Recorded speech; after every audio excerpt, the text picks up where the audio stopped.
She was a very dear friend of our family, and we truly loved her. I think one of the reasons why my parents cannot be here is simply because of how much love they had for her, and it still hurts somehow deep down. Thanks to everyone who is here to commemorate her memory, and I hope that none of you use these things to also please yourselves in Jesus' name. That none of these things happen in your family in Jesus' name, and that you will not see your children dead in Jesus' name. Auntie Aduke was a very wonderful person. She had life in her, and sorry, I mean, Sonny Yoruba deeply but like, she had so much life. She was a very talented person, very original, very authentic to herself, and she knew exactly what God called her for, and she did those things respectfully and in reference to God. And I hope that we can all, in one way or the other, learn to be as true to ourselves as she was to herself. She knew what she was doing. She knew the reason why God called her, and she walked in that light till the very end. Because I was with her, like, I think a month ago or some weeks ago, we were on the mountain at Aduke together, Bababiye, where she ministered. And everything she ministered from beginning to the end were her songs. She didn't sing anybody's song, just her own. And people loved it. People enjoyed themselves in the presence of God. I can't imagine how much heaven is so happy to have gained such a wonderful soul, such a true person. I hope we can all learn from her life one after the other. And I hope we can all see that in the end, what matters is not ourselves, but that which God has called us to. And I hope we truly walk in the light of what God has called us to in Jesus' name.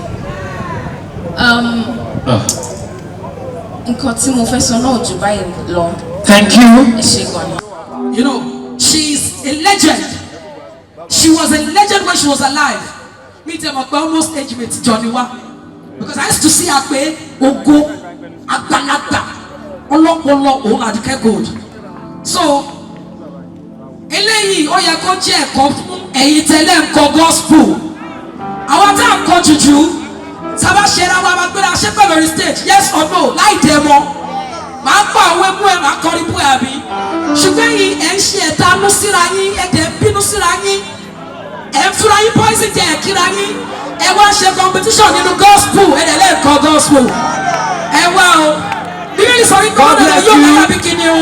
Ẹ change nítorí pé ọ̀nà lè dé. Ikú lè dé lójijì, ẹ̀yin padà fẹ́ change. Jésù Olúwa wa. I remain Dr. Oyinlomo Taiwo. Thank you. Praise God. Praise God. Hallelujah dada. I like to specially appreciate all hands that has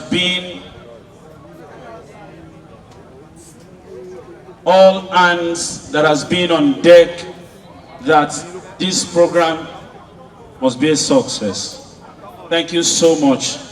Lórúkọ Jésù, àní firu ẹ̀gbá. Ẹ ṣàmì náà. Gbogbo àwa tá wà ńbí, àní kú ní rèwerèwe. Lórúkọ Jésù. Ọlọ́run á ẹ̀ǹdì ikú ọ̀dọ́ láàrin wa. Ẹ ṣe àmì dáadáa. Yes, very important. I'd like to make this announcement that number one, ibi tí Aduke máa sùn sí lọ́la, that house is not completed, and in support of the family, we are going to complete that house. Ẹ pa àtẹ́wọ́ fún Jésù. Now, Aduke ti ṣàlàyé fún baálé àdúgbò yẹn wípé òun fẹ́ kí wọ́n sọ orúkọ òun ní street yẹn. Ó dẹ̀ sọ fún wọn wípé ilé ọmọ aláìníyàá, motherless home, lòun fẹ́ fi bẹ̀ ṣe. So in conjunction with the family, we have agreed to do that exactly for her. We believe so strongly that that is what will make her happy. Number 2 ni wípé ṣé mọ̀ pé àwọn ọmọ kéékèèké nínú compound tí wọ́n bá ń ṣeré sí ọ̀tún níbi burial ground ẹ̀ tán ṣeré sósì, we know that she will be happy wherever she is.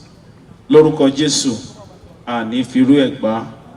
Number 2 tí mo fẹ́ sọ ni wípé gbogbo ẹ̀yin tẹ́ ti ń give support before now and àwọn tó dẹ̀ máa ṣe after now, we specially appreciate everybody. We cannot be mentioning names here. We have like 100 names. Lè máa kà wọ́n. But I'd like you to know that your money is going through the right channel to whatever we are doing. So, immediately from tomorrow, after the burial service is going to take place here tomorrow morning, 9 a.m. Immediately after the burial tomorrow, maybe Saturday or Monday, work will kickstart there. Please, don't stop the support. Ọlọ́run ò ní fi yín sílẹ̀. Number 2 ni wípé gbogbo èèyàn pariwo wípé Aduke ò bímọ. Lóòótọ́ ni Aduke ò finú ẹ̀ bímọ o, ṣùgbọ́n Aduke ní àbúrò tó rán léèwé. Where is Dapo? Where is Dapo? Please come. For the first time I'm seeing him tonight, please come on stage. First and last born Aduke ni òun nìkan àti Aduke ni mọ́mì rẹ̀ bí fún dádì rẹ̀. So this is the junior brother of Aduke. So let's see this man as ọmọ tí Aduke bí. Ọlọ́run ràn wá lọ́wọ́. Therefore, you can please go and sit down. Eléyìí tó jẹ́ ẹlẹ́ẹ̀kẹta ni wípé báǹdì Aduke Gold ṣì máa jáde bíi báǹdì Aduke Gold. Gbogbo ẹ̀yin promoter ayé, gbogbo ẹ̀yin supporter ayé, gbogbo ẹ̀yin tí Ọlọ́run fún ní oore ọ̀fẹ́ promotion, please let's uphold the legacy and music of Aduke Gold.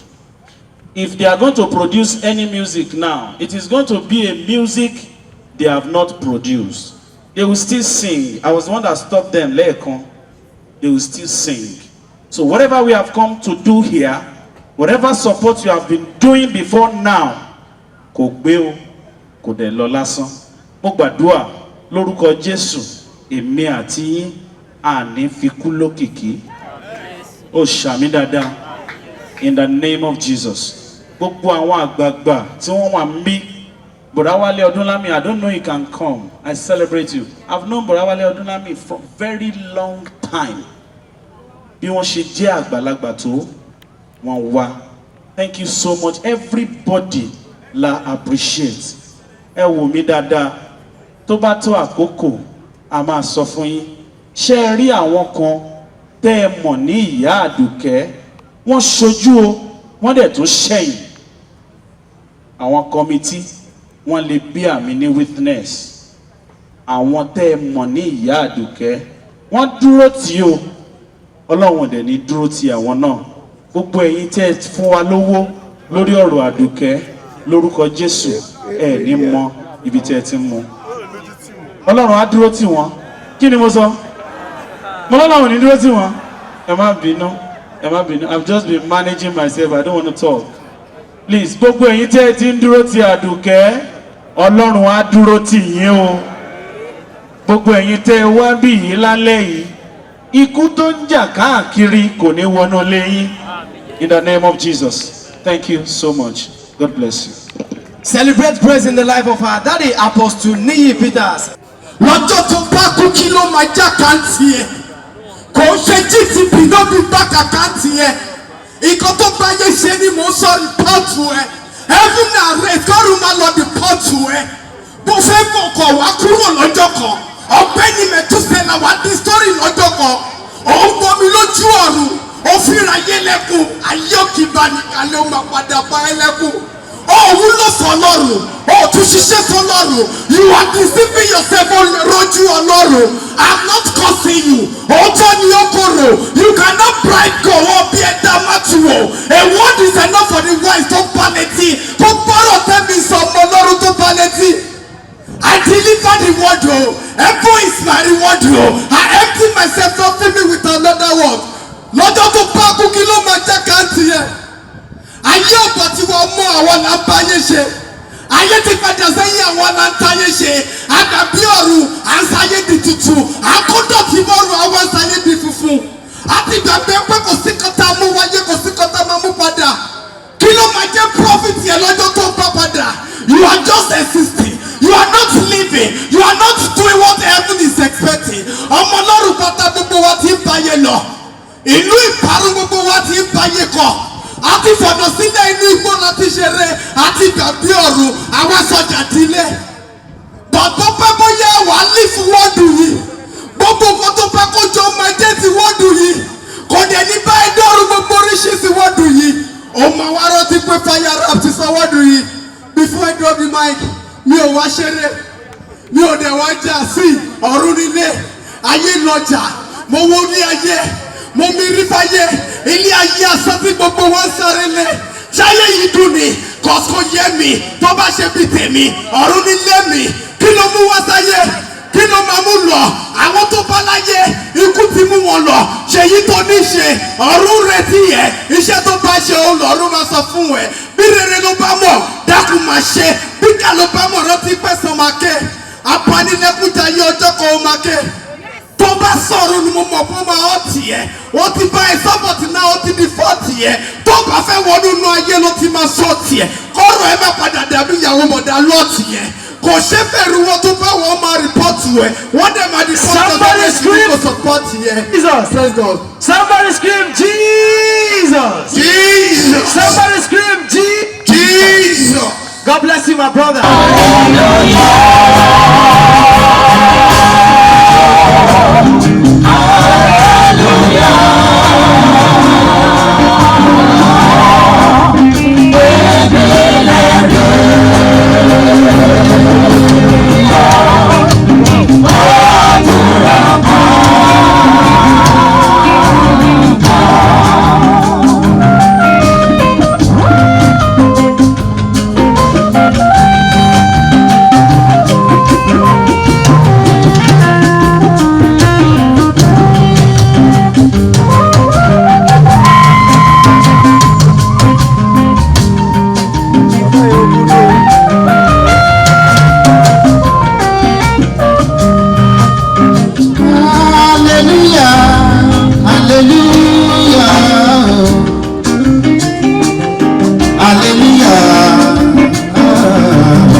Bíbélì ní ká máa dúpẹ́. Ó máa ń fẹlẹ́ yìí ní Ọlọ́run nígbà gbogbo. Ẹ gbọ́ bó ṣe kọ́. Àyè náà wà dé.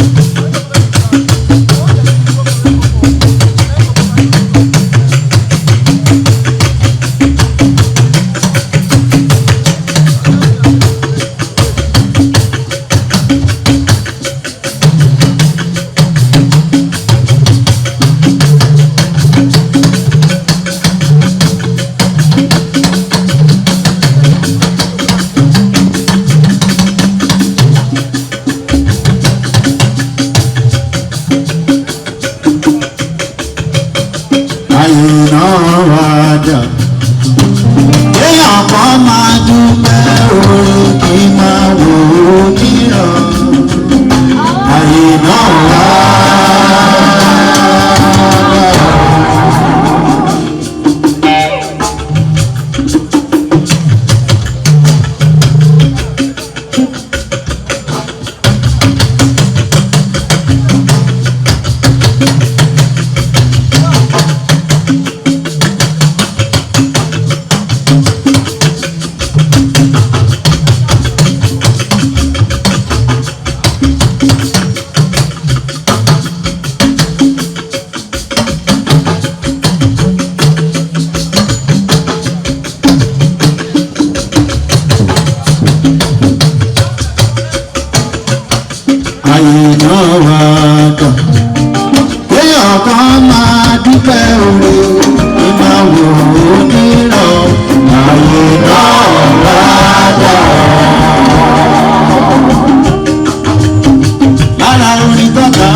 dàbí wípé mi ò jìyà rí o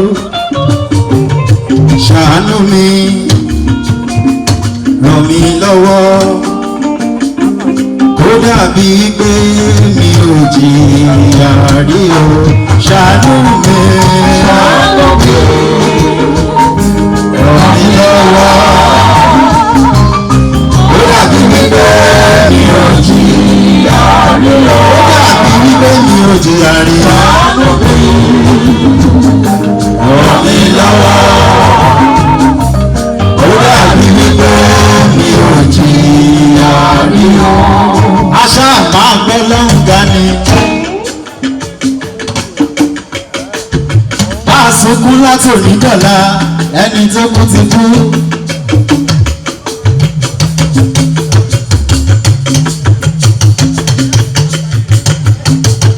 Ṣùgbọ́n lábẹ́ ohun gbogbo bíbélì ní ká máa dúpẹ́ ẹ jẹ́ ká gbọ́ lọ́hùn ga. Nítorí ìgbésí ayé Àdùkẹ́. Ìgbésí ayé Àdùkẹ́ ìgbésí ayé tó lápẹẹrẹ ni. Nítorí náà a máa yan Ọlọ́run Elédùmarè ọba ni.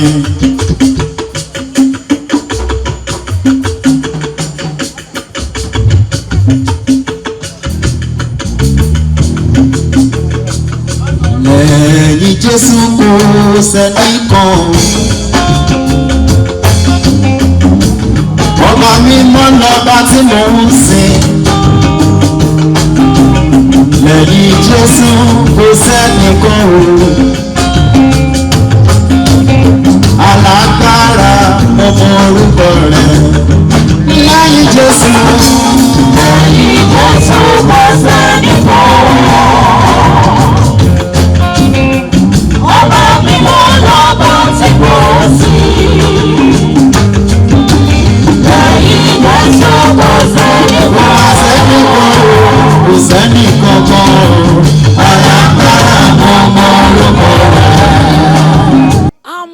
Mo kí gbogbo ojú tó ń wò mí nínú ilé pátápátá. Orúkọ mi ni Funke Glorious, ọmọ ọba Jésù ti Násárẹ́tì. Yes, ẹ máa rí pé a wà níbi ìpéjọpọ̀ àṣálẹ́ artist night fún dear sister wa Minister Aduke Gold tó lọ sùn láyà olùgbàlà. Ibẹ̀ la wà, ọ̀pọ̀lọpọ̀ àwọn olórin jàǹkànjàǹkàn, àwọn èèyàn ńláńlá ló ti wà ní ìkàlẹ̀ pẹ̀lú wa níbí báyìí. Àwọn bíi Igwe Kenny, Ọ̀rẹ́ Olúwa ní Praise, Ológo Dídán, AK Glorious àti bẹ́ẹ̀ bẹ́ẹ̀ bẹ́ẹ̀ bẹ́ẹ̀ lọ láti wà níbí báyìí. In fact, ọ̀gá mi kan náà wà nílé lọ́wọ́lọ́wọ́, Sister Shola Vibrator. Àwọn èèyàn ti ń yapa, wọ́n ti wọlé wá sínú program yìí. A fẹ́ yin Ọlọ́run, a fẹ́ gbé Ọlọ́run ga fún ìgbé ayé sister wa èyí tí ó lò bó tilẹ̀ jẹ́ pé ó kúrú gan, ṣùgbọ́n a fẹ́ gbé Ọlọ́run ga nínú ayé wọn because he is a legend. Yes, iṣẹ́ ọwọ́ wọn dẹ̀ ni ó ń tẹ̀ wọ́n lẹ́yìn. Mo dúpẹ́ lọ́wọ́ gbogbo everybody tó wá síbí ní àṣálẹ́ yìí. Orúkọ tèmi ni Akínadé Kẹ́hìndé, eléyìí tí gbogbo àwọn èèyàn ń pè ní Igwe Kenny. A wà níbí láti ṣe artist night fún ènìyàn wa, ẹni tí mo fẹ́ràn gan, mo fẹ́ràn ẹ̀ gan, Aduke Gold, mo fẹ́ràn ẹ̀ gan, ṣùgbọ́n Ọlọ́run fẹ́ràn rẹ̀ jù wá lọ. A wà níbí láti yin Ọlọ́run fún ayé rẹ̀, láti gbé orúkọ Ọlọ́run ga, just to appreciate God for his life. We are here with all other music ministers out there. We are here with different music ministers. Wherever you are watching from, just celebrate God in our life. Dúpẹ́ lọ́wọ́ Ọlọ́run fún ayé rẹ̀. Mo gbàgbọ́ pé Aduke Gold lọ sinmi láyà Jésù ni. Gbogbo wa lórúkọ Jésù ládẹ̀ máa dàgbà lá máa dògbò lórúkọ Jésù. Ẹ ṣé gan. Aduke Gold jẹ́ èèyàn kan tó yẹ pé Ọlọ́run fún lẹ́bùn orin yẹn gan, because I have known her for sometimes years now, like 10 years ago. So nígbà tó gbá bọ́ọ̀mù yẹn jáde tèmi dáyọ̀, so nígbà tó ti ń jẹ́ pẹ́kẹ́lẹ́, so Ọlọ́run lò, then she's so focused, spirit filled, and she also love people around her. So Aduke Gold ó gbé ìgbé ayé tó yẹ pé ó yẹ Olúwa nígbà títí tó jọ ikú rẹ̀. Mo dẹ̀ gbàdúrà pé Ọlọ́run yóò máa fún wọn tẹ́ sí afẹ́fẹ́ rere lórúkọ Jésù. So mo mọ̀ pé Aduke Gold ó ti make impact láyé tó wá, ó ti make impact, orin tó dẹ̀ fi sílẹ̀ náà ó sì ń lọ, ó sì ń lọ, ó sì ń lọ, ó sì máa lọ nìyẹn. Mo pé gbogbo àwọn fans Aduke Gold mo fẹ́ kó máa gbọ́ orin wọn níbikíbi tó bá wà, kó máa gbọ́ orin wọn so that gbogbo ohun tó ṣe sílẹ̀ àti orin tó kọ sílẹ̀ kó má bàa parẹ́. Àdèmọ̀ pé gbogbo wa pátá náà láti bọ̀ lọ́run, pàtàkó náà bá dé gbogbo náà la máa kọrin pàrángẹ́lì lọ́run. Aduke Gold, Sure, I love you from AK Glorious. Ògo ni wọ́n bá ògo ni o, ògo ni fún ọmọ, ògo ni wọ́n ẹ̀mí mímọ́. Gbogbo ọlọ́sẹ̀ lédè Aduke mi Gold o, kò máa sẹ́ni tí ò ní kú, kò sẹ́ni tí ò ní kú. Tẹ̀bí lẹ́sìn ló kọ́ gbogbo àtàkọ́ sùn ó sẹ́ẹ̀tì ni ó. Ẹ jẹ́ ká ṣe rere láyé, ẹ jẹ́ ká ṣe rere láyé. Ayé lọ́jà ọ̀run nílé, ayé lọ́jà ọ̀run nílé gbogbo wa. Ọ̀yá kàlẹ́lúyà kò yín kí wá, kàlẹ́lúyà kò yín kí ó máa ó, kàlẹ́lúyà kò yín kí ó máa ó.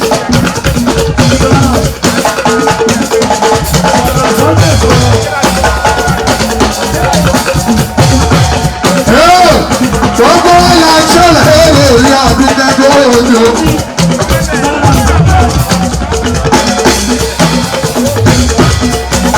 Ìgbà tó ń ṣe Gold wà láyé. Wọ́n máa ń kọ́ ní ọ̀pá ẹ̀mí o. Ẹ má jẹ́ ká banújẹ́. Ẹ má jẹ́ ká kọ́ ní ẹ̀rọ mọ́. Aduke Gold ní òkú o, ó lọ sinmi.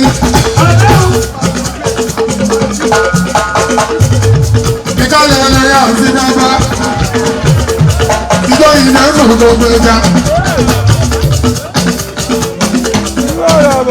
Ìjọ ìlẹ̀ ń sọ̀rọ̀ gbogbo ẹja. ó sí ẹ̀wọ̀n ní Jésù ọ̀rọ̀ta. Ìwé mímọ́ ló sọ pé Jésù Kristi omi jáde wá.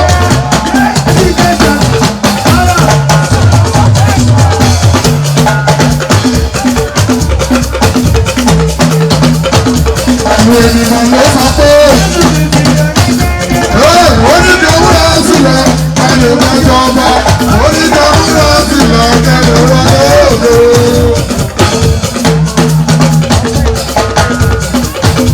Ìwé mímọ́ ló sọ pé onígbàdé máa wọlé.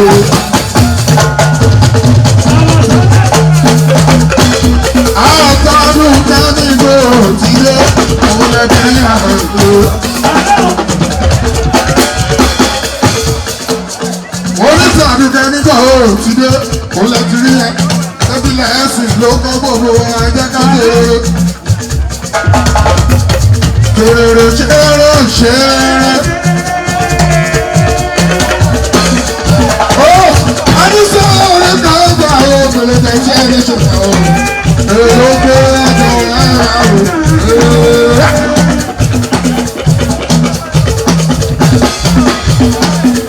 Ẹ̀ka lé olúwa, ẹ̀ka lé olú, nínú àgbọ̀dùn, nínú àgbọ̀dùn. Ẹ̀ka lé olúwa, ẹ̀ka lé olúwa, ẹ̀ka lé olú, ẹ̀ka lé olúwa. Ó yá kó sókè, ó yí dájú ẹ̀rọ pa. Ó yá kó sókè, ó yí Jésù. Ẹ̀ka lé olúwa sí bàbá.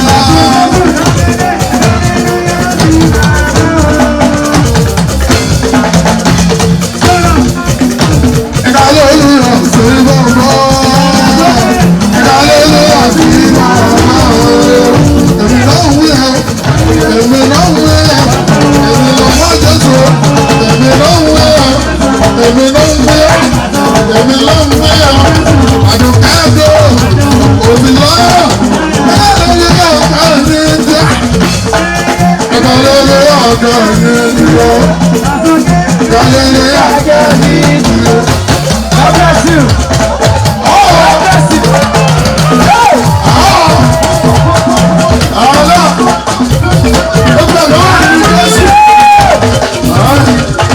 God bless you. God bless you. Ó pẹ̀lú ìlú Jésù. Àti ilé ẹjọ́ náà fún Jésù fún ìbàlẹ̀ mi. Pàṣẹ Jésù nìyẹn. Nǹkan kan wà tí ó ti yé. God bless you.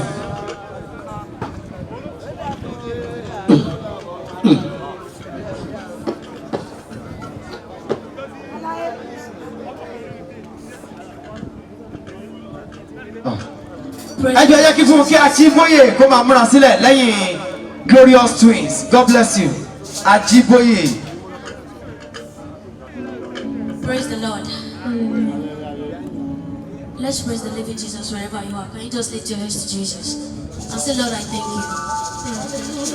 Please, can we move forward a little bit? This is what you will say. I'm a gbàdúrà níbi táwa everybody yẹ kó pariwo lókè rárá. Kókò dé tán kẹ́mí mi wá pín.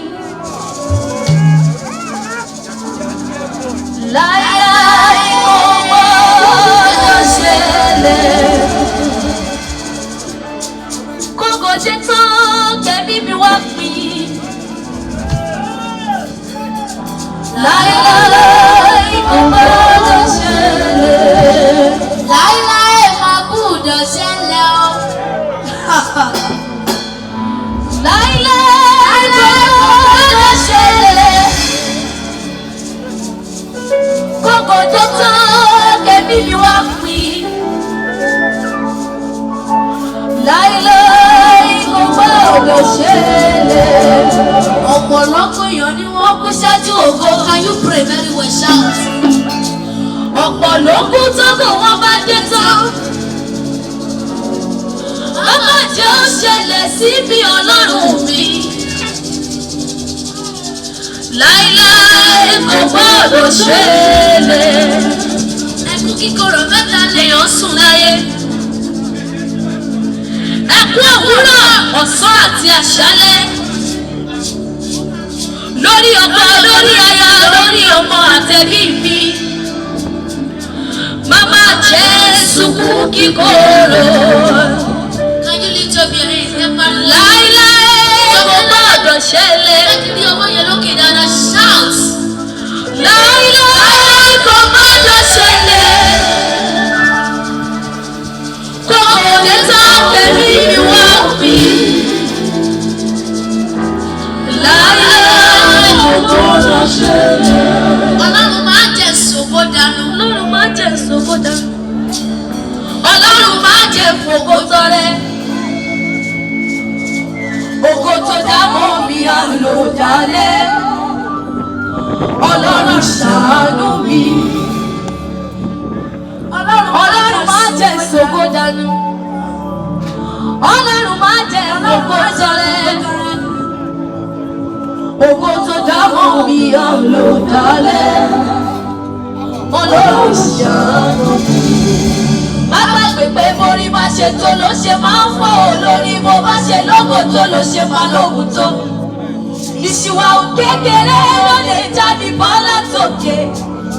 Bá ò bá ṣọ́ra, jẹ́ kó yẹ pé ẹni tó wà lókè làbùkù wá kiri. Ọmọ ológo fura. Ògo mi má jọ dàbílé. Ọlọ́run máa jẹ ṣògo dànù. Ọlọ́run máa jẹ ògo tọrẹ. Ògo tó dá mọ́ mi à lò dálẹ̀. Ọlọ́run ṣàánú mi. Sọ́ọ̀lù lákọ́kọ́ yan lọ́ba kó tó ọjà gidi. Ẹ̀mí ìgbéraga ló gbé wọn. Lẹ̀mí mímọ́ bá fi sílẹ̀. Ẹ máa gbọ́. Àgbà ìjọba àtòkò lọ́wọ́ rẹ̀. Àwa gbé fún Dáfídì. Má jẹ́ ṣègbéraga, má jẹ́ kùnà. Kì máa sọ ògo mi. Gbogbo ènìyàn gbé ọwọ́ ọ̀tún yẹn sókè. Can you just say like a minute? Ọlọ́run má jẹ́ ṣògo dànù. Ọlọ́run má jẹ́ fògo tọrẹ. Ògo tó dá mọ́ mi à lò dálẹ̀. Ọlọ́run ṣàánú mi. If you know the song, say like a minute. Olúwa mo lè tiraka. Olúwa mo lè tiraka. Mo lè tiraka. Sẹ́kọ̀ yẹ kẹ́mi ọkọ̀ rẹ̀. Olúwa mo lè tiraka. Olúwa mo lè tiraka. Mo lè tiraka. Sẹ́kọ̀ yẹ kẹ́mi ọkọ̀ rẹ̀. Ṣèbí nítorí ògo ni o. Nítorí ògo ni. Òun tójú ológo wá rí o. Nítorí ògo ni. Say like you mean it. Ṣèbí nítorí ògo ni o. Nítorí ògo ni. Òun tójú ológo wá rí o. Nítorí ògo ni. Ẹ máa gbọ́. Ṣèbí nítorí ògo ni sẹ́. Nítorí ògo ni. Àwọn bí ògo sí ògo ni. Gbogbo ojú ológo bá ti láyé. Nítorí ògo ni. Olúwa mo jẹ́ tiraka. Olúwa mo jẹ́ tiraka. Olúwa mo jẹ́ tiraka. Olúwa mo jẹ́ tiraka.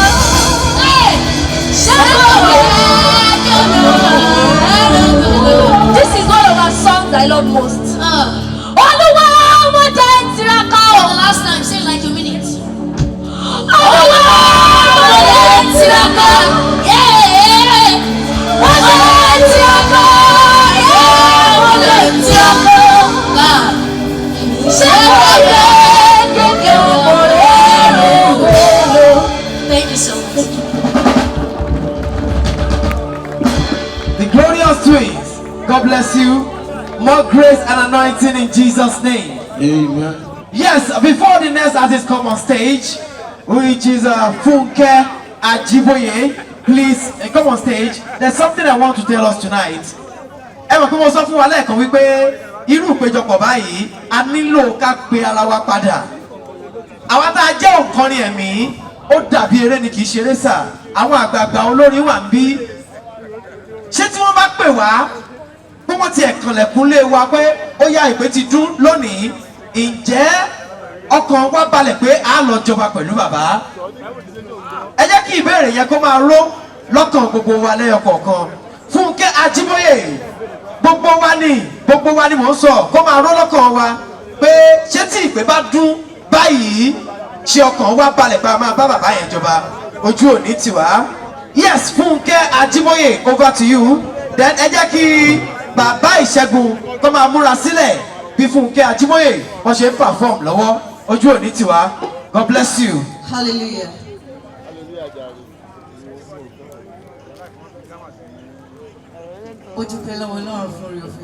I thank God for the grace and the privilege given to me to be here tonight. Aduke is so much, as in, I don't even know what to use to qualify her. Very respectful, humble, think of whatever. May I so rest in perfect peace in Jesus' name. I want you to know that your being alive today is just for a while. One day is one day you will be called. Hallelujah.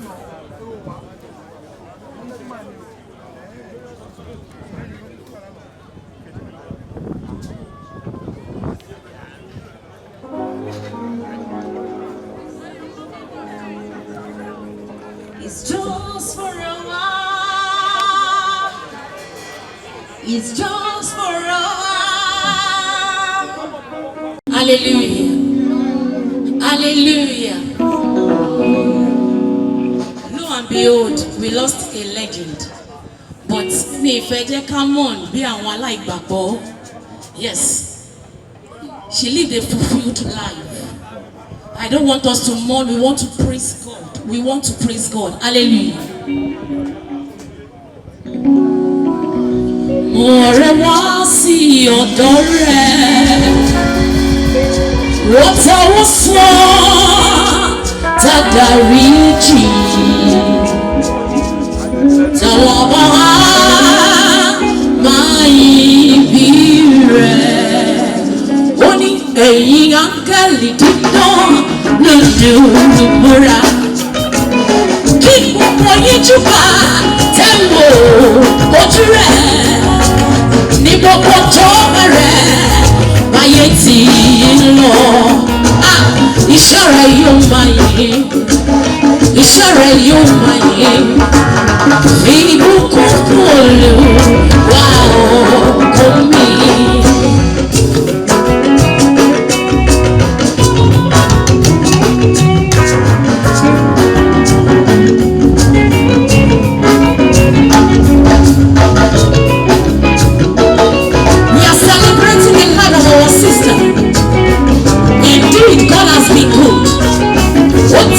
God has been good and He will always remain God. Ó ní èyí áńgẹ́lì dídán ẹni kúrò ẹlòmúra. Kí gbogbo àwọn táwọn láyé ká parapọ̀ láti bá wọn tọ̀rọ̀ kọrin. Ní gbogbo ìjọba rẹ̀, ilé ayé bó ti ń lọ nínú oríkòrídò yìí. Iṣẹ́ rẹ̀ yóò máa yẹ. Àwa iṣẹ́ Ọlọ́run àwọn máa yẹ. Kì í gbogbo fún Olúwa ọ̀fun. Ó ní hallelujah. Òun ni àwa yóò máa kọ. Jésù ó ní hallelujah. Olórí ayé ò sí wọ Ọlọ́run mi. Orin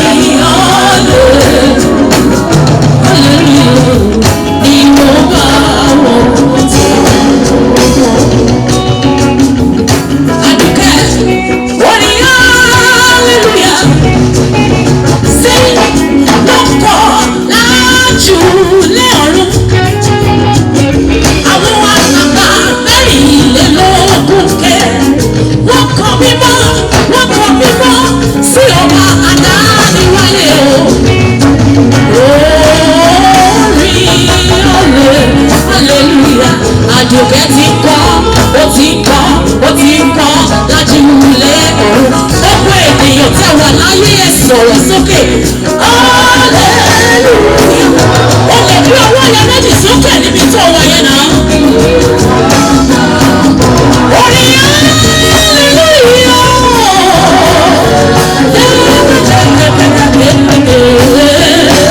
síwọ́ ọlọ́run mi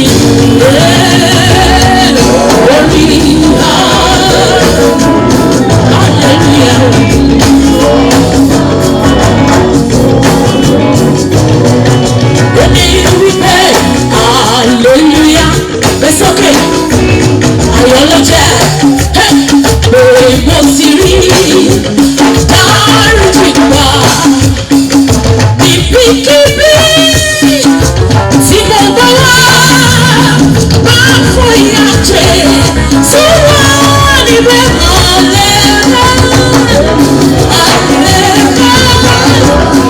ayọ̀ ló jẹ́ fèmí àti rẹ̀ o èyí àti rí dáríjì gbà o níbikíbi tí a bá lọ níbi tí a bá lọ o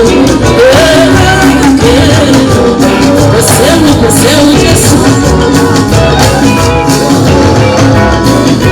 Ara mi kọ́ ni kíyà kọ́ ni ẹ̀gbọ́n kọ́ ni àbúrò sálọ àmọ́ Jésù nìkan lèmi mọ̀ tí kìí kọ́ ni. Àmọ́ ọ̀rẹ́ mi Jésù mo sì láyé yìí o ọ̀rẹ́ ilé ayé fún wọn ìgbà díẹ̀ ni ẹni tẹ́jọ bẹ̀rẹ̀ rẹ̀ láti kékeré tó bá dẹ̀ka ó lè dání o Jésù nìkan lọ̀rẹ́ tí kì í dání pariwo sókè tó wí pé tọ́ni o tọ́ni o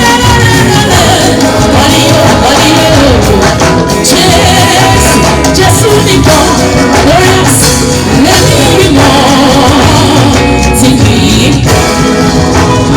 God bless you. God bless you. More grace. àwọn tó lọ́rùn yọ fún wa àwa kò tún rí wọn mọ́ àwọn olódodo tí a ń pè nígbà kan àwa kò tún rí wọn mọ́. adúpẹ́ pé sísá wọn ò ya wèrè torí tí wọ́n kó ya wèrè ni ìyẹn ló tún burú jù báyìí à ń rù kiri tá ń bèrè owó lórí tv lórí rédíò ni a ti sún àwọn tá a fẹ́ràn ẹ̀ gan ṣùgbọ́n wọ́n sùn nínú Olúwa ni ẹ má jẹ́ abara jẹ́.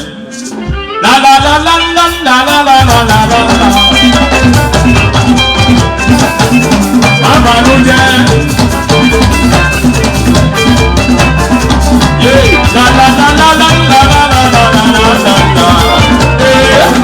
olùrọ̀lẹ́ kristi àgbàdo ìgbàlà mi ibi ìsàlẹ̀ mi olùrọ̀lẹ́.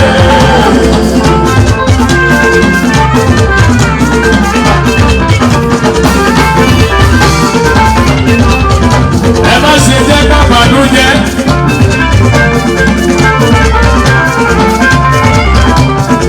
Àdùkẹ́ kò lò ya wèrè bẹ́ẹ̀ ni kò dẹ̀ sí wí. Mo dẹ́rù àrùkiri fún ẹbí, mo dẹ́rù àrùkiri báwa rẹ̀, báwa tá a fẹ́ràn Àdùkẹ́. Bóyá mo sọ wípé agbára ń bẹ nínú ẹ̀jẹ̀ ọ̀dọ́bìnrin náà.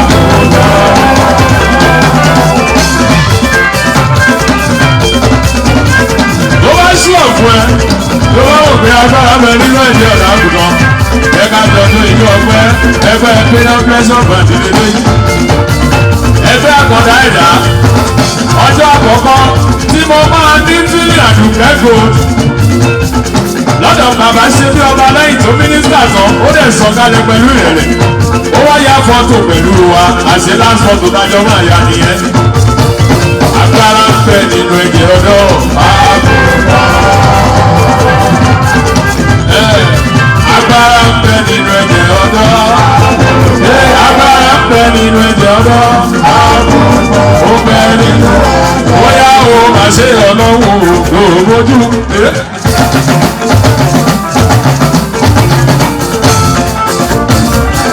Gbogbo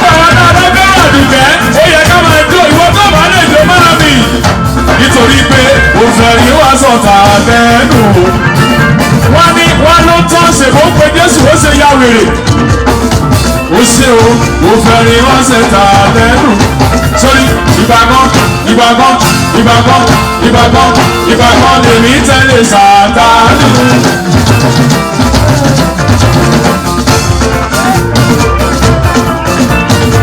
Ẹ̀dá ẹ máa yọ ẹ̀dá. Ẹyẹ fi kú yẹ ẹ̀dá o. Ẹni tó dé láàrin àwòrán tẹni tó tún connect. Ẹ gbọ́dọ̀ Olúwa ló honest, kò sẹ́ni tó honest. Nígbà yẹn, ìgbà tí ogun lè o, ẹ̀mí mímọ́ ní àrí. Bébí rì. Sẹ́rí ìgbà tí.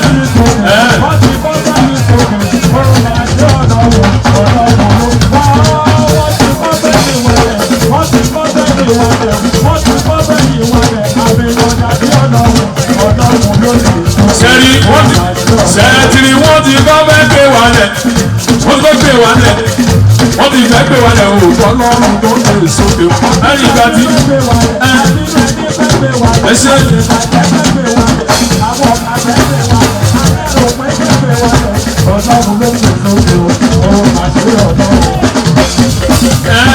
Wọ́n ti kọ́ fẹ́ gbé wa lẹ̀ o, àwọn ẹni ibi wọ́n ti kọ́ fẹ́ gbé wa lẹ̀ òòtọ́ lọ́rùn tó lè sókè o.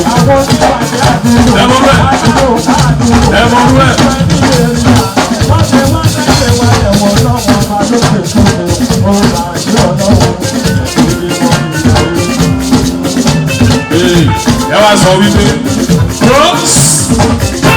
ẹ jọ ẹ má bínú èèyàn méje ní ká ẹ lọ sọ eléyìí fún tó bá mọ̀ pé o ní pè tó o dẹ̀ mọ̀ pé iṣẹ́ dájọ́ ń ṣe yìí orin dájọ́ ń kọ yìí tó bá mọ̀ pé ó sú ọ̀ wá sọ wípé ìpè yìí o ọba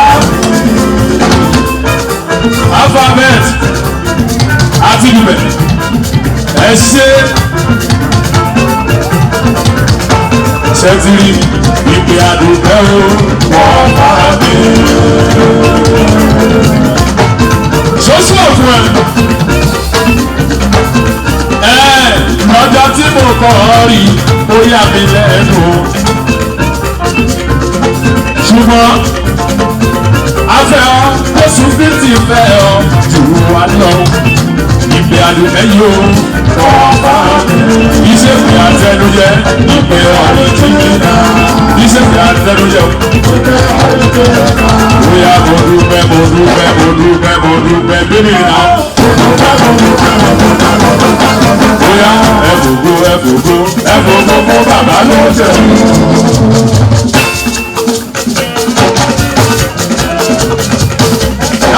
Sunkún láti nídọ̀lá kò ní tóun tó ti bàjẹ́ kó dá.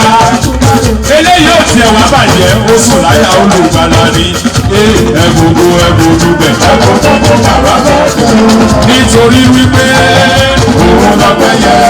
Dùpẹ́ mo kí ẹ sílẹ̀ o. Alphabet mo kí ẹ sílẹ̀ o. Ambassador dùpẹ́ mo kí ẹ sílẹ̀. Nítorí ẹ ṣe bàbá.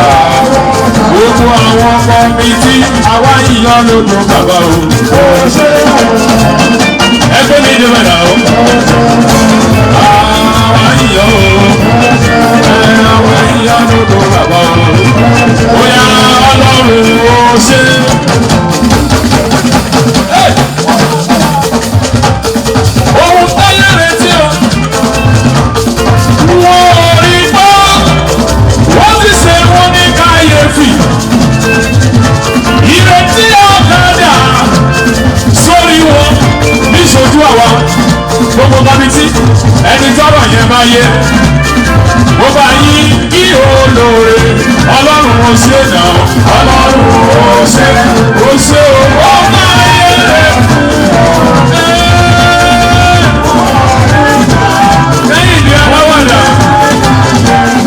lẹ́yìn ní aláwàdà mo fi ẹ. Nítorí wípé ẹni náà ó yá mo wá sọ wípé ìbáàgbọ́ mi dúró lórí.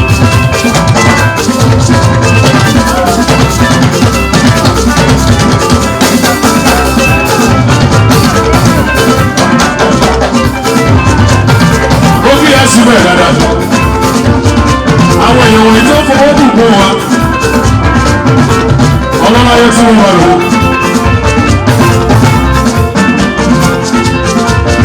Kò kì í yẹ̀yàn kó tún ti báyìí. Kẹ́hìndé aláwàdà o, ọmọ kóòtù, Kẹ́hìndé ló bá rọ̀lẹ́ o, lórí rédíò, ẹ bá mi kí Kẹ́hìndé tiwọn. Ìbá kan mi dùn ó lórí Kẹ́hìndé, ẹ̀jẹ̀ àdòdòdó Jésù. Wọ́n jẹ́ gbẹ̀gẹ̀lẹ̀ ohun kan, gbogbo kọ́mítì lẹ́yìn orúkọ bá Jésù.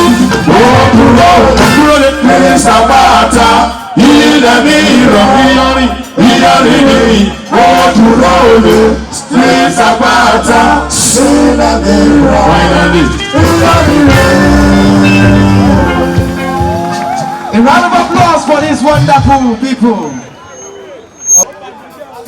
Èmi mọ̀ pé mo rí àánú gbà.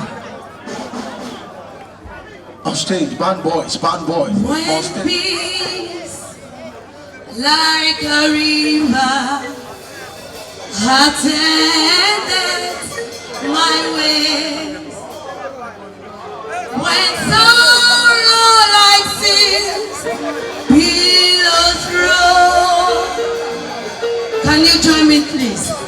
Whatever my Lord, thou hast taught me to sing. It is well with my soul. Mo fẹ́ kí o mọ̀ dájú pé bá a pẹ́ láyé ikú ló kún gbogbo. Jésù ọmọ Ọlọ́run, ìwọ lèmi máa ní o. Ayé mẹ́mọ́ ètìtì agbára. Jésù mi yá o. Jésù ọmọ Ọlọ́run, ọmọ Ọlọ́run, ìwọ lèmi máa ní o. Ó bá ní Jésù sọ̀rọ̀. Ayé mẹ́mọ́ ètìtì agbára rẹ̀.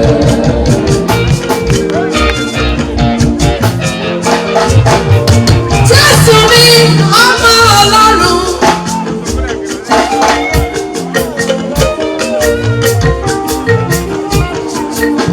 Ọmọ mímọ́ ọmọ Màríà. Ayé fẹ́mọ̀ ètìtì agbára rẹ̀. Ó lè sọ̀rọ̀ Jésù. Jésù ọmọ Ọlọ́run.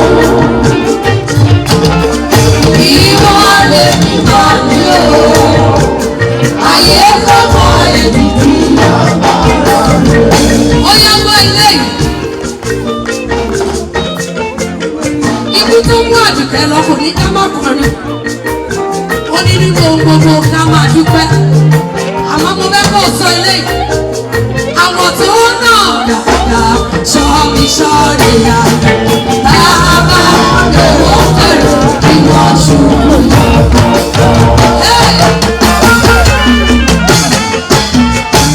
Àwọn tó sọ pé àwọn olórin làwọn máa mú lọ.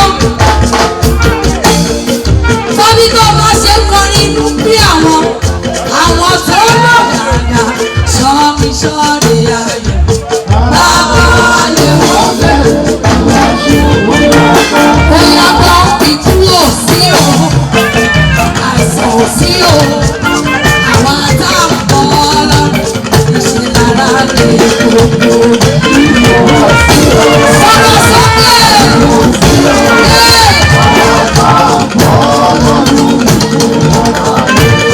Mo ní pé ikú ò sí o.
Thank you. God bless you. The next performing artist tonight, CCC Estate Parish, Luli Cathedral. Yes, before we move on to CCC Estate Parish, let's quickly recognize the presence of Tope Flourish. A round of applause for Tope Flourish. Then let the Pain and Pleasure Band get prepared. Okay? Yes, I recognize the Ẹ̀gbọ́n mi ọ̀gá mi dáadáa. Ọ̀túnba oníbùdó ọ̀rọ̀ kò ní bàjẹ́. Báwo kò ní bàjẹ́ fún yín o. Pain and Pleasure Band. Let them get set after the CCC Estate Parish. God bless you. Hallelujah. Olórí èèyàn bá mi juwọ́ sókè sọ́lọ́run. Hallelujah. Àwọn ìfìrí ẹ̀sán fúnra wa o. Ọjọ́ ajínà síra. Nínú gbogbo àyíká ayé ayọ̀ òun wà lọ́wọ́.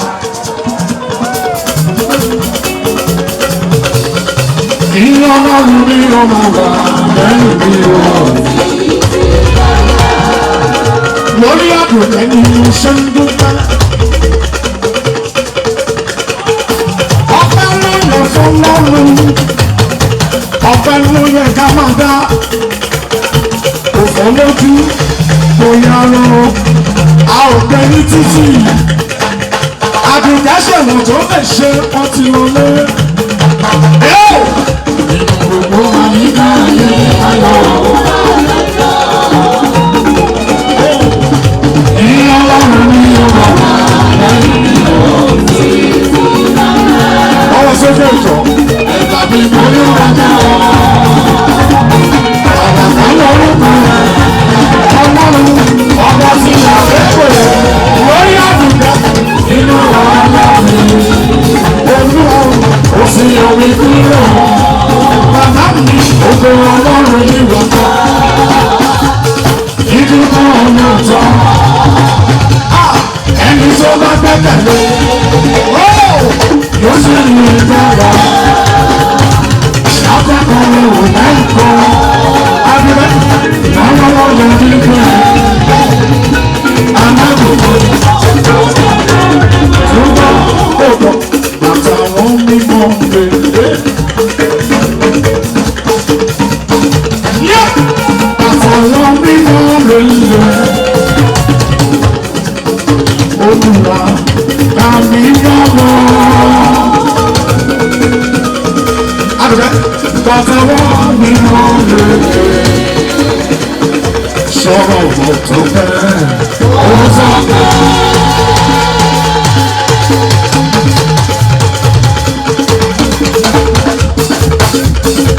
Ẹ̀wọ̀n ẹ̀jẹ̀ ká dúpẹ́ ká sọ pé dá ọba ìlú mi kú òdì tó yìí. Ẹ̀jẹ̀ ká dúpẹ́ lọ́wọ́ Ọlọ́run ọba alápàdúpẹ́ mi sẹ́. Àdùbẹ́ ó ti ṣiṣẹ́ tó lè ṣe. Ẹ̀gbọ́n tó sọ fún mi orílẹ̀-èdè òkú sẹ́nìkan lórí. Ayé sẹ́nìkan jẹ́ wàá jẹ lásìkò ẹ̀tọ́ tó ẹgbẹ́ ìdúpẹ́ akọrin ṣòro tó fẹ́. Wọ́n torí ọ̀rẹ́ púpọ̀, wọ́n torí ọ̀rẹ́ ẹ̀ṣẹ̀, wọ́n torí ọ̀rẹ́ ṣe pàdé. Bàbá mi ní ìgbà fún ọ̀rọ̀ ní ọ̀sán fẹ́. Orí ọ̀fẹ́ ògùn. Ọdún ilé sí mi.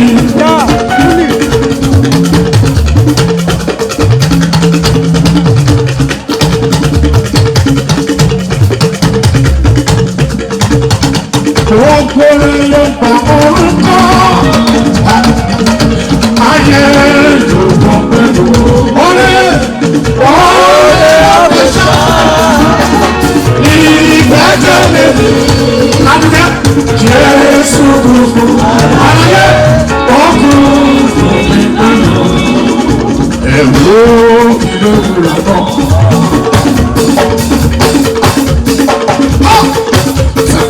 Esse mabuca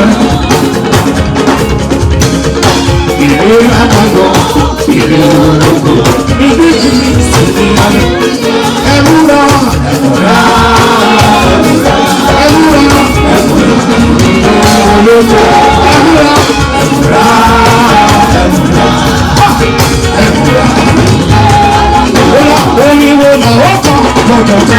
Jésù.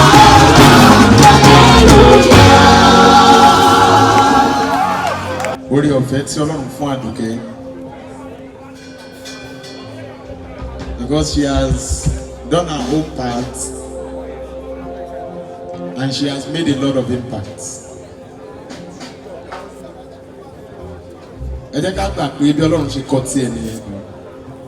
And I want to celebrate everybody here, both the fans, the committee members, fellow colleagues, gospel artists, and most especially the committee. Ẹ ṣé gan adúpẹ́ lórúkọ Jésù, a ò ní fi irú ẹ̀san fúnra wa. Ìwọ náà tí èmi àti ẹ̀dẹ̀jọ wà ń bí báyìí, jẹ́ ká fi ilé ìkọ́gbọ́n torí ó ti wá dàbẹ́ ni pé ó dìgbà tí èèyàn rí bá kú, ìgbà yẹn ni gbogbo wa ṣẹ̀ máa rántí pé òfò láyé. Tàbádẹ̀ tó ti rántí láàrin 2 minutes yẹn, ó tún ti clear nìyẹn tí ò dẹ̀ yẹ kó rí bẹ́ẹ̀. Mo gbàdúrà lórúkọ Jésù, gbogbo wa a ò ní kú ní rèwerèwe.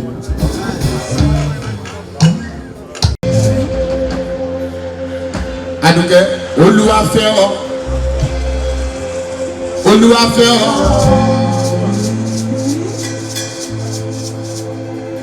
Olúwa fẹ́ ọ, jàwọn olólùfẹ́ rẹ lọ. Olúwa fẹ́ ọ, Olúwa fẹ́ ọ, Olúwa fẹ́ ọ, jàwọn olólùfẹ́ rẹ lọ.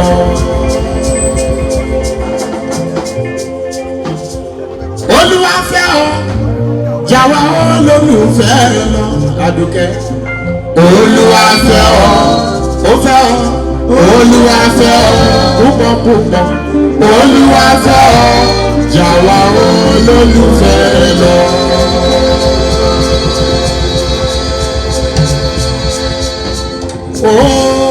Olúwa fẹ́ ọ,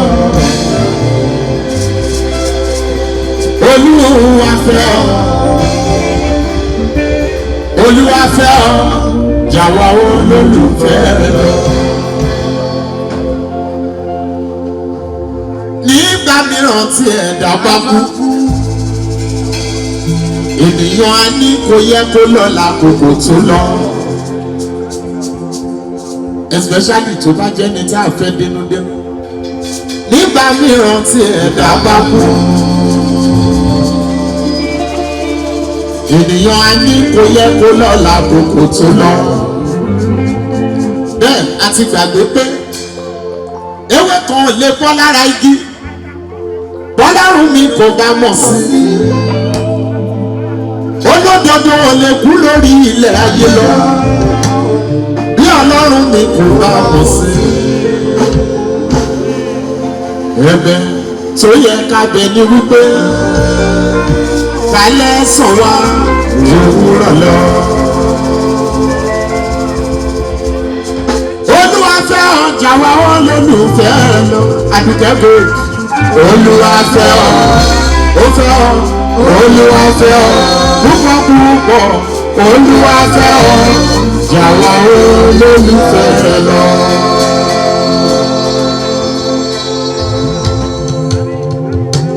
Gbogbo rẹ̀ fún ògo Ọlọ́run lónìí.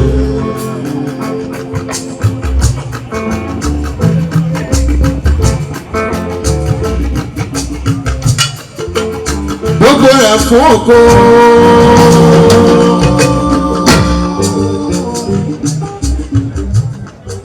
Gbogbo rẹ̀ fún ògo.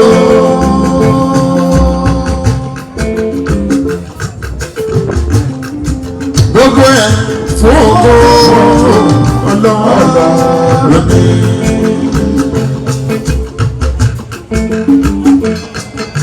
Àdùkẹ́, ìgbésí ayé fún ògo ni.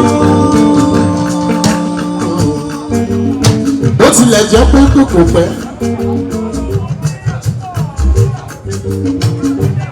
ìgbésí ayé fún ògo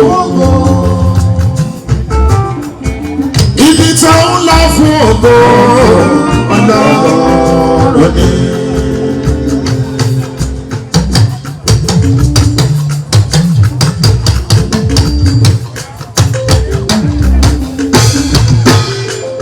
Gbogbo ẹ̀ fún ògo ni gbogbo ẹ̀ fún ògo.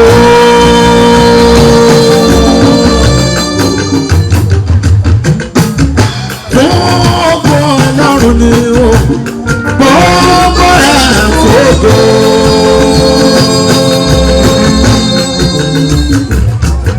Gbogbo ẹ̀ fògo Ọlọ́run ni gbogbo ẹ̀ fògo Ọlọ́run ni.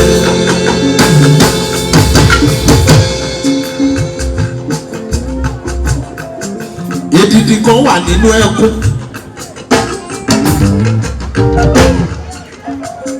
Tí oníròbìnú jẹ́ kó mọ̀ bó ti bá wa nínú jẹ́ tó ẹgbọ́n mi èdìdì kan wà nínú ẹkún tó oníròbìnú jẹ́ kó mọ̀.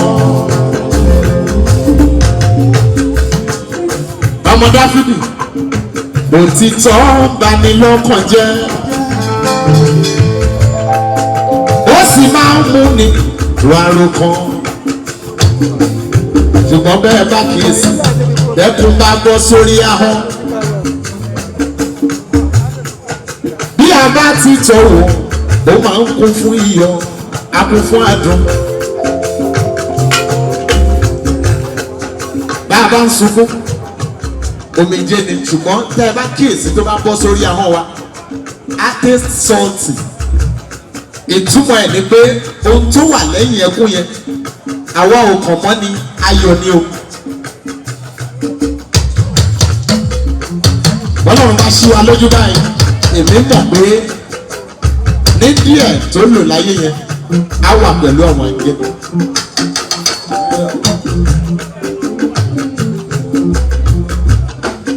Gbogbo ẹ̀ fún ògo Ọlọ́run ni.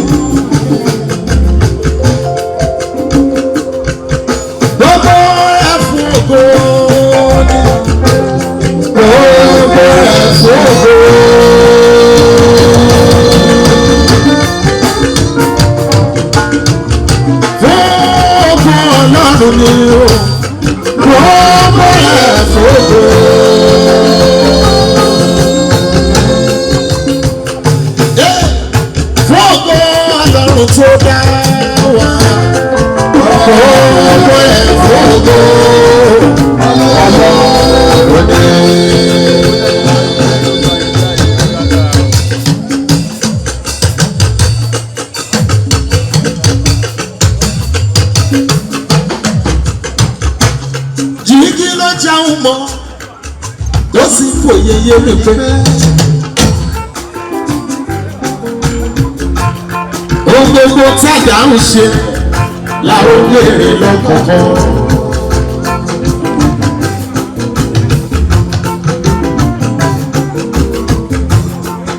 Jìnnì lọ́jà ń mọ tó sì fòye yé mi pé ohun gbogbo tí àgbà ń ṣe làwọn wèrè ní kọ̀ọ̀kan. Kò sí àṣepé láyé. Kò sí àṣepé láyé. Àṣepamọ́ ló wà láyé o. Àṣepamọ́ ló wà.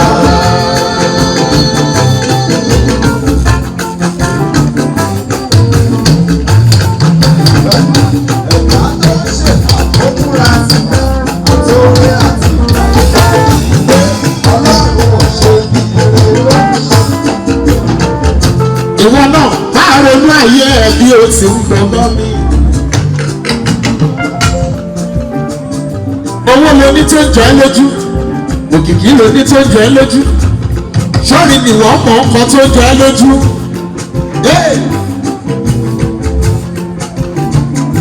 Ọjọ́ kan bọ̀,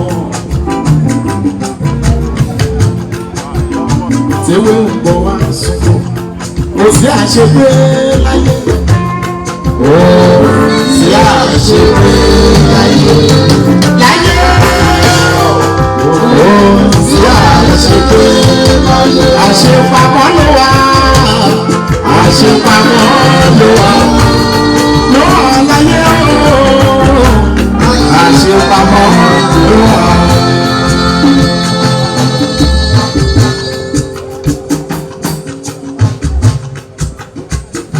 ẹni iṣẹ́ ní kejì máa yà yọjú ìrànlọ́wọ́ ló ṣe fẹ́ ní tí ò dá lóró nígbà tó ń bá ń jọba pẹ̀lú Kristi ọba ìwọ yóò máa jìyà nínú náà lérò.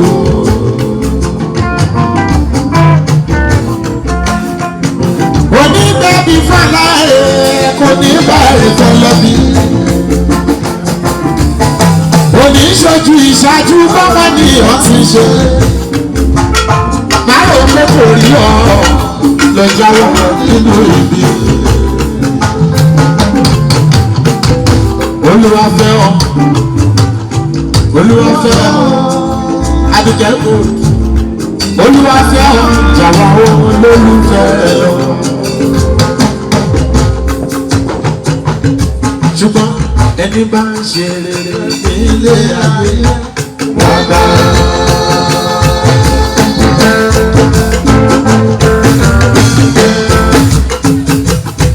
ẹni bá ń ṣèjà sọ́mọlá kejì bàbá.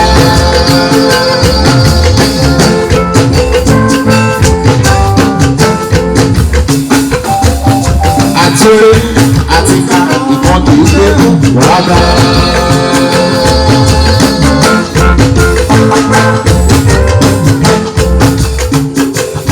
rántí Lásárù àti ọlọ́rọ̀ wàdà.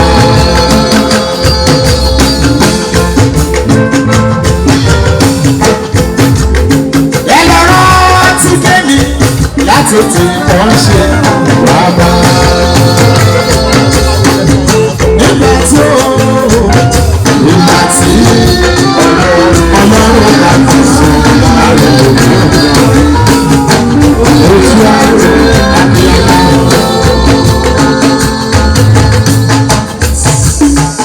Let me end this with this. Wá bí wá ṣe concert àbí wá showcase talent. It's just to pay our last respect to our dear one.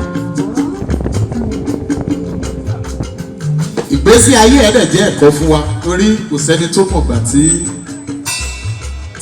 ọlọ́jọ́ lè dé. Ṣùgbọ́n ohun tí mo fi máa parí ọ̀rọ̀ mi nílé bí ìlàjẹ bá sọ pé wo ṣòfò dànù ìtumọ̀ ẹ̀ ni pé o ṣòfò dànù lórúkọ Jésù ò ní ṣòfò ikú bá pa ọ́ láì ní Jésù o ṣòfò dànù.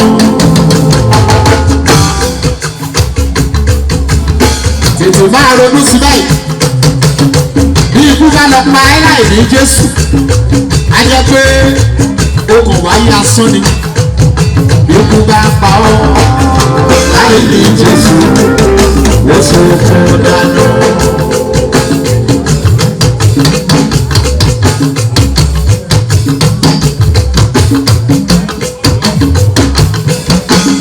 máa rò bẹ́ẹ̀ ikú bá pa ọ́ láì ní Jésù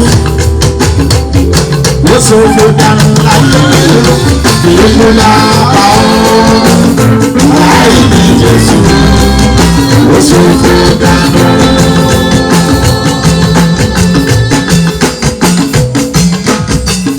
Jésù lọ́nà òtítọ́ Jésù lọ́nà òtítọ́ kò tún sọ́nà mìíràn mọ́ láì ní Jésù ó ṣòfò dànù.